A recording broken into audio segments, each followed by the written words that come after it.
Welcome to this channel. तो यहाँ पे आज हम डिस्कस करने वाले हैं हीट एंड थर्मोडायनेमिक्स से रिलेटेड क्वेश्चंस जो जेईई मेन 2021 के फेज 3 में पूछे गए थे। तो यहाँ स्टार्ट करते हैं। सबसे पहला सवाल हमारे पास 20 जुलाई को मॉर्निंग शिफ्ट में पूछा गया था। अब एक चीज और मैं यहाँ पे बताऊंगा आपको कि कुछ क्वेश्चंस ऐसे थे जो थोड़े डिस्प्यूटेड थे। किसी ने अपने मेमोरी बेस्ड पेपर में कुछ और बताया था डेटा और किसी ने कुछ और बताया था। उस पे बेसिस पे जो आंसर है थोड़ा सा मैच नहीं कर रहा था, तो वो क्वेश्चंस हमने कुछ ही क्वेश्चंस हैं वो यहाँ पे हटा दिए है ना। तो जैसे ही वो क्वेश्चंस का क्लियर होता है, जैसे हमारे पास ऑफिशियल पेपर आता है, तो उन क्वेश्चंस को हम सिलेक्ट करके दोबारा बना देंगे वीडियो। फिर भी मेजॉरिटी ऑफ क्वेश्चंस जो हैं हमारे पास हैं यहाँ पे। जेईई मेन 20 जुलाई को पूछा गया था मॉर्निंग शिफ्ट में। कहता है सवाल, amount of heat needed to raise the temperature of 4 moles of rigid diatomic gas from 0 degrees Celsius to 50 degrees Celsius when no work is done is equal to। तो हमें बताना है कि हीट कितना चाहिए होगा। हम जानते हैं थर्मोडायनेमिक्स के फर्स्ट लॉ से that Q is equal to delta U plus W। Work done जो है कहा गया है नहीं होता है, यानी कि 0 के बराबर है, तो Q की वैल्यू आ जाती है डेल्टा U के बराबर, और इसे हम आइडियल गैस के लिए कह सकते हैं NCV डेल्टा T। तो नंबर ऑफ मोल्स हमारे पास है 4। CV को लिख सकता हूं F/2 into R। F diatomic gas के लिए होता है 5 के बराबर, 5/2 इंटू R। और यहाँ पे डेल्टा T यानी टेम्परेचर में चेंज। अब टेम्परेचर में चेंज चाहे आप डिग्री सेल्सियस में लीजिए चाहे आप केल्विन में लीजिए, बात बराबर है। तो 50 माइनस 0, तो ये 50 केल्विन आपको यहाँ पे मिल जाएगा। अब इसे सॉल्व करिए, 2 से चला गया ये 2 बार, 2 5 10 500, सो 500 R जो है आपको यहाँ पे आंसर मिल जाता है हीट का। तो इतना हीट आपको सप्लाई करना होगा 500 R के बराबर, which is option number D. Hello my dear students, I am Neeraj Kumar Choudhary और फिजिक्स टीचर। बच्चों, एक बहुत ही इंपॉर्टेंट इंफॉर्मेशन देनी है। अनअकैडमी पे T20 टेस्ट सीरीज स्टार्ट हो रही है 7th ऑफ अक्टूबर से, जो कि 7th ऑफ अक्टूबर से लेके 29th ऑफ अक्टूबर तक चलेगी। डेली टेस्ट होगा 6:30 से लेके 7 PM तक, ठीक है ना। और ये टेस्ट जो लोग अपना IIT JEE का एग्जाम 2022 में देना चाहते हैं, यानी कि ड्रॉपर्स और 12th के बच्चे 2023 में देंगे, 11th के बच्चे, और जो 2024 में देंगे यानी कि 10th के स्टूडेंट, उनके लिए प्लान की गई है, ठीक है बच्चों। डेली टेस्ट होगा, डेली रिजल्ट आएगा उसी टाइम, और डेली अवार्ड्स हैं इसमें। अगर रैंक 1 आती है आपकी तो आपको 5,000 रुपए का अमेजॉन का वाउचर, 2 to 6 को 3,000, 7 to 20 को 2,000, ठीक है ना। और बच्चों, आप अगर विनर हो तो आपको 20% का स्कॉलरशिप भी मिलेगा अगर आपकी रैंक 1 से लेके 50 तक आती है, अगर आप कोई भी सब्सक्रिप्शन लेते हो तो, ठीक है ना। तो बच्चों, बहुत ही अच्छा मौका है, जल्दी से जल्दी इसमें एनरोल कर लीजिए। और NKC सर लाइव कोड डालना ना भूले, ठीक है बच्चों। चलिए, बेस्ट ऑफ लक। इसके बाद अगले सवाल की तरफ चलें। सवाल आपसे कहता है 20 जुलाई मॉर्निंग से सवाल है, consider a mixture of gas molecule of types A, B and C। 3 तरह के मॉलिक्यूल्स हैं, उनके मासेस का जो रेशियो है मासेस का, वो है Ma, Mb एंड Mc के बराबर। The ratio of their root mean speed at normal temperature and pressure is. तो उनके नॉर्मल टेम्परेचर और प्रेशर पर जो RMS स्पीड है उसके बारे में बताना है कि क्या रिलेशन होने वाला है। तो मैं यदि एक मॉलिक्यूल्स की बात करूं, यदि मैं एक मॉलिक्यूल की बात कर रहा हूं, फॉर अ मॉलिक्यूल, तो आप सब लोग जानते हैं कि जो स्पीड होता है RMS स्पीड, वो हो जाता है √3 kT divided by small m, 3 kT divided by small m। और यदि हम बात करते हैं उन सारे मॉलिक्यूल्स की बात करें तो ये √3 RT divided by capital M हो जाता है, ठीक है, यदि हम सारे जितने भी मॉलिक्यूल्स प्रेजेंट हैं उन सब की बात करें। लेकिन यदि हम एक मॉलिक्यूल की बात करते हैं तो फॉर्मूला होता है √3 kT बाय स्मॉल m। तो K is R upon Na which is a constant value. 3 constant है, टेम्परेचर जो है सबके लिए सेम है। तो मैं एक पर्टिकुलर मॉलिक्यूल की यदि बात करूं VRMS, उसे कहा जा सकता है this is proportional to 1/√m। तो यहाँ पे कह सकता हूं कि जिसका m ज्यादा होगा उसके लिए RMS जो स्पीड है वो कम होने वाली है। तो C के लिए सबसे ज्यादा है हमारे पास, कह सकते हैं मास, तो C का जो स्पीड है वो सबसे कम होने वाला है। उसके बाद आएगा नंबर B का और उसके बाद नंबर आएगा A का। A की जो मॉलिक्यूल है उसका स्पीड RMS सबसे ज्यादा होने वाला है। तो यहाँ पे आप चेक कर सकते हैं, तो यहाँ पे 1/VC के टर्म्स में दिया है, तो ये तो हो ही नहीं सकता, ये भी नहीं हो सकता। अब यहाँ 1/ में यदि दिया है तो ये इनइक्वालिटी का साइन पलट जाएगा। सो 1/VC जो है सबसे ज्यादा होगा, उसके बाद B और उसके बाद A, तो यानी कि फोर्थ ऑप्शन जो है आपका सही हो जाता है। अब अगले सवाल की तरफ बढ़े। सवाल है हमारे पास ये, जेईई मेन 20 जुलाई को पूछा गया था।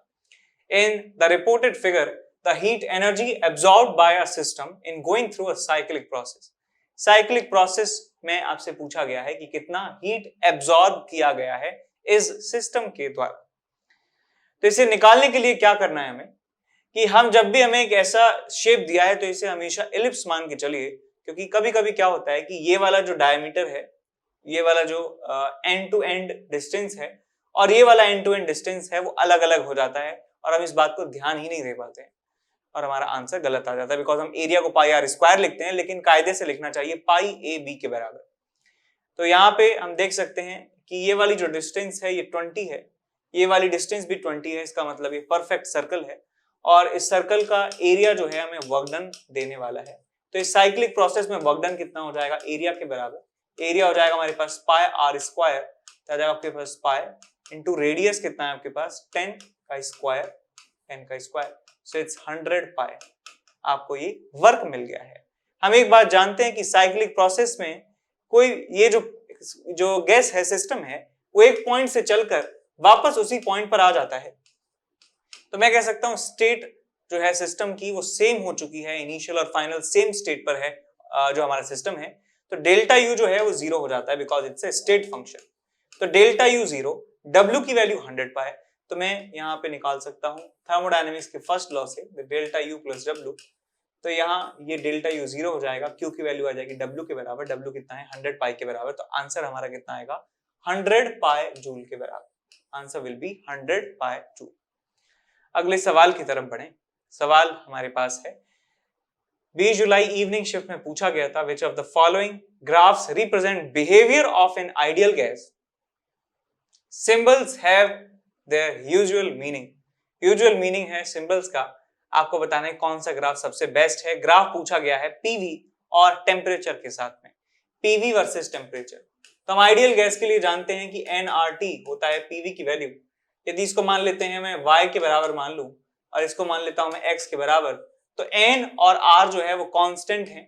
मैं लिख सकता हूं कि y is equals to kx जैसी इक्वेशन बन रही है, where y is PV, x is temperature। तो एक straight line passing through origin, ऐसी इक्वेशन, ऐसा ग्राफ जो है हमें मिलना चाहिए। तो एक ही ग्राफ ऐसा मिल रहा है हमें, विच इज ग्राफ नंबर 3। तो थर्ड हमारा आंसर हमें मिल जाएगा। ठीक है, आगे चलते हैं अगले सवाल की तरफ। The correct relation between the degree of freedom F and the ratio of specific heat, that is Cp by Cv, that is called gamma। तो इनके बीच में रिलेशन आपसे पूछ रहा है गामा और F के बीच में। तो हम एक बात जानते हैं कि गामा जो होता है वो होता है 1 + 2 by F के बराबर। तो आपसे F की वैल्यू जो है वो जानना चाह रहे हैं, तो आप लिख सकते हैं gamma -1 is equal to 2/F और F की वैल्यू आपको मिल जाती है 2/गामा -1। तो ये हमें मिल जाता है 2/गामा -1 विच इज फर्स्ट ऑप्शन। ठीक है, अब चलते हैं अगले सवाल की तरफ। सवाल है हमारे पास कुछ ऐसा, 20 जुलाई इवनिंग में पूछा गया था। 1 mole of an ideal gas at 27 degrees Celsius is taken from A to B as shown in given PV indicator diagram. The work done by the system will be equal to blank space into 10 to the power -1 joule। तो आपको बताना है कितना work done होगा। तो यहां आपको दिया है कि ये P1 V1 और ये है P2 और V2। वर्क डन आपसे पूछा गया है। यहां पे यदि देखें प्रेशर की जो वैल्यू है, प्रेशर की वैल्यू है 200, वॉल्यूम है हमारे पास 2 और यहां पे प्रेशर है हमारे पास 100 और वॉल्यूम है हमारे पास 4। तो एंड्स पर हम देख सकते हैं कि ए और बी पर, ए पर जो प्रेशर इनटू वॉल्यूम है और बी पर जो प्रेशर इनटू वॉल्यूम है वो बराबर है, P1 V1 P2 V2 के बराबर है, बट इनिशियल और फाइनल पॉइंट पर बीच में हमें नहीं पता है कि P1 और V1 का जो वैल्यू है वो कांस्टेंट है या नहीं। तो इसमें हम क्या कर सकते हैं, हमारे पास और कुछ हिंट नहीं दिया है, तो इसका मतलब ये मानना ही पड़ेगा कि ये आइसोथर्मल प्रोसेस है जहां पे P1 V1 P2 V2 ये रास्ते में भी बराबर रहेगा। तो ये हम मान रहे हैं इस क्वेश्चन को सॉल्व करने के लिए, वैसे कुछ और हिंट भी दिया जाना चाहिए था। तो आइसोथर्मल के लिए फॉर्मूला लगाऊंगा वर्क डन का, work done is equal to nRT ln ऑफ V2 by V1 V2 by V1। तो हम जा रहे हैं A से B जा रहे हैं, from A to B, A से B जा रहे हैं, वॉल्यूम बढ़ रहा है, 4 हो चुका है 2 से, तो यहां मैं लिखूंगा नंबर ऑफ मोल्स 1, R की वैल्यू है R, टेम्परेचर की जो वैल्यू है हमारे पास है 300 केल्विन, और यहां मिलेगा आपको ln of 4 divided by 2, so 300 into R which is 8.3 into ln2 कितना है 0.693 के बराबर। तो ये हमें मिल जाता है वर्क डन की वैल्यू, इसे आप सॉल्व कर लीजिए, आपका आंसर आपको मिल जाएगा। ध्यान रखना ये 10 to the power -1 की फॉर्म में आपको लिखना है, तब जाके आपका आंसर आपको मिल जाएगा। तो एग्जैक्ट आंसर आपको मिल जाता है, सेम वैल्यूज बराबर रखना है। आगे चलते हैं अगले सवाल की तरफ। What will be the average value of energy for monoatomic gas in thermal equilibrium at temperature T। Temperature T पे थर्मल इक्विलिब्रियम आ चुका है, अब टेम्परेचर बढ़ नहीं रहा है, तो हम यहाँ पे कह सकते हैं कि एवरेज एनर्जी जो है वो 3/2 kT के बराबर होने वाली है। डायरेक्ट फॉर्मूला है इसका, तो 3/2 kT हमारा आंसर हमें मिल जाता है। अगले सवाल की तरफ बढ़ें। 22 जुलाई को जो पूछा गया था, area of cross section of railway track is 0.01 meter square. Temperature variation is 10 degree Celsius. Temperature में जो चेंज आता है वो 10 डिग्री सेल्सियस के बराबर है। Coefficient of linear expansion of material of track is 10 to the power -5 per degree Celsius. The energy stored per meter in the track is equal to। तो energy stored पर unit meter आपसे पूछा जा रहा है।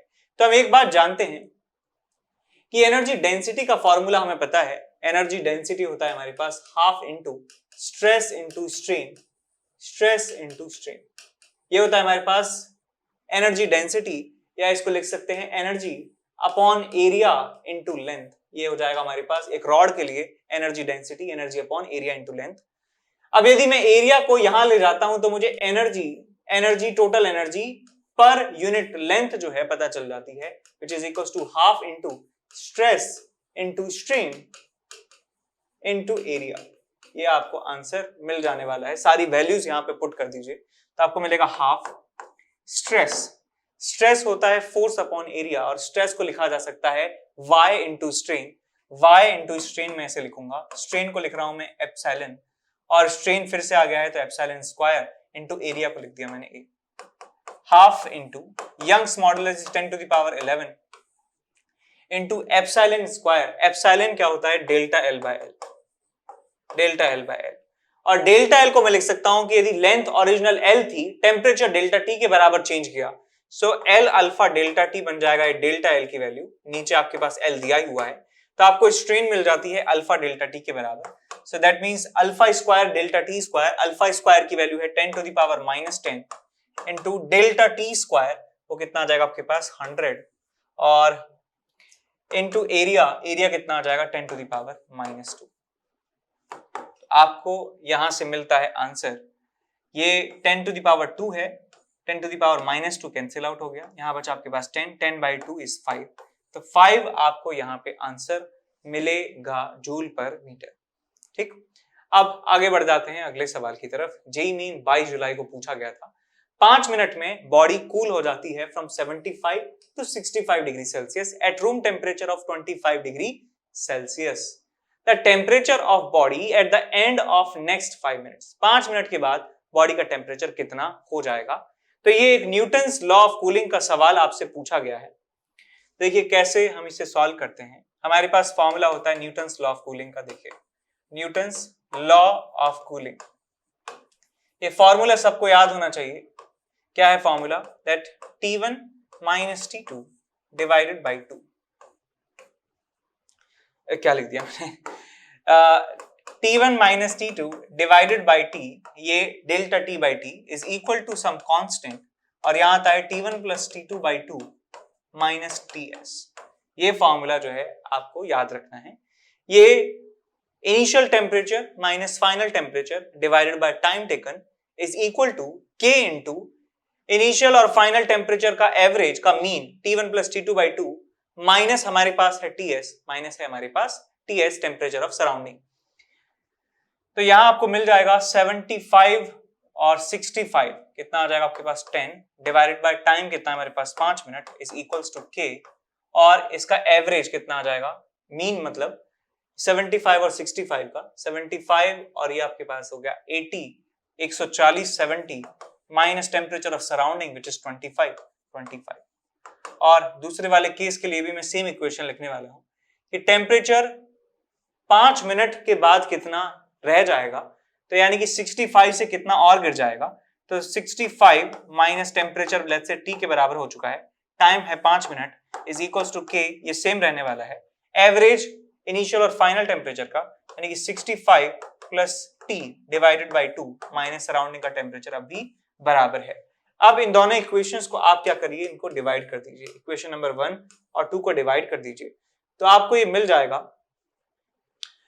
10 अपॉन 5 और ये आ जाएगा आपके पास 65 माइनस T इंटू 5, और ये आ जाएगा आपके पास K 70 माइनस 25, ये हो गया हमारे पास 45 एंड 45 डिवाइडेड बाय, ये आ जाएगा आपके पास 65 माइनस 50 15 प्लस T 15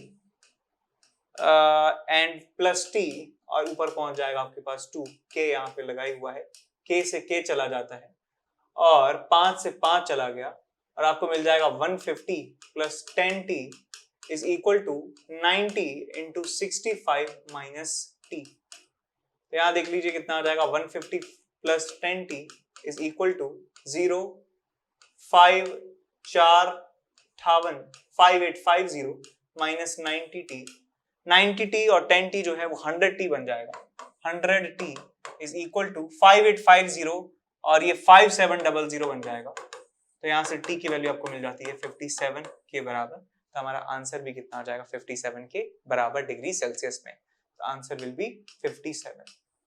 ठीक है, अब चलते हैं अगले सवाल की तरफ। तो यहाँ पे एक क्वेश्चन डिस्कस करने जा रहे हैं। क्वेश्चन आपसे कहता है for a gas Cp minus Cv is equals to R in a state P and Cp minus Cv is equals to 1.1 R in a state Q, Tp and Tq are the temperatures in two different states P and Q respectively। तो आपसे पूछा गया है कि Tp और Tq में क्या relation होने वाला है।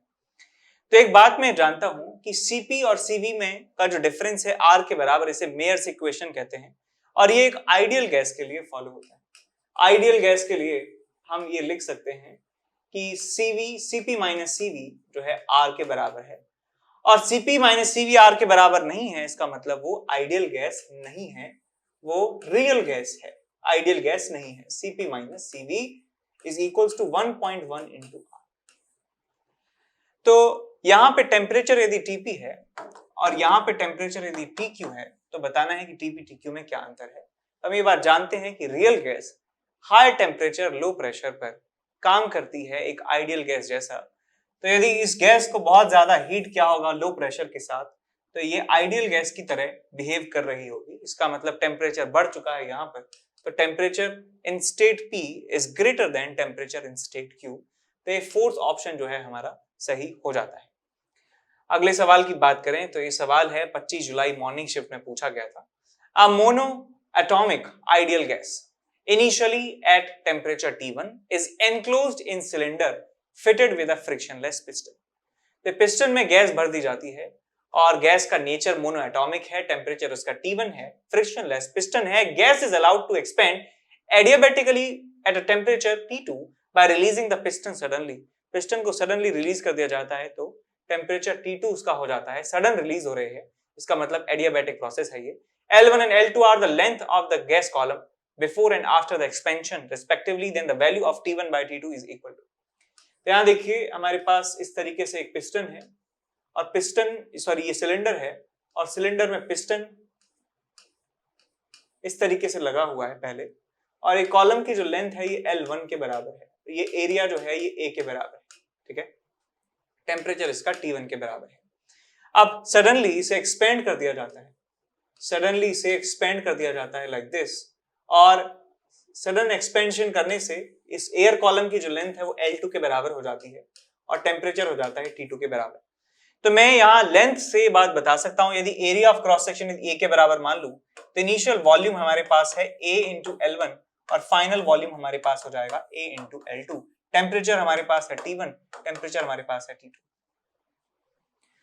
मोनोएटॉमिक गैस है तो F जो है डिग्री ऑफ फ्रीडम वो 3 के बराबर होगा, तो यहाँ पे गामा की वैल्यू में लिख सकता हूँ, गामा इज 1 + 2/3, तो आ जाएगा आपके पास ये 5/3 गामा की वैल्यू आपको मिल जाती है। तो हमें T1/T2 का रेशियो चाहिए और वो लेंथ की टर्म्स में हमें चाहिए। तो मैं जानता हूं कि PV की पावर जो गामा है वो कांस्टेंट होता है। अब मैं यहाँ पे प्रेशर को टेम्परेचर और वॉल्यूम के टर्म्स में लिखूं तो आप लिख सकते हैं यहाँ से T into V⁻⁻⁻ (1) is equal to constant.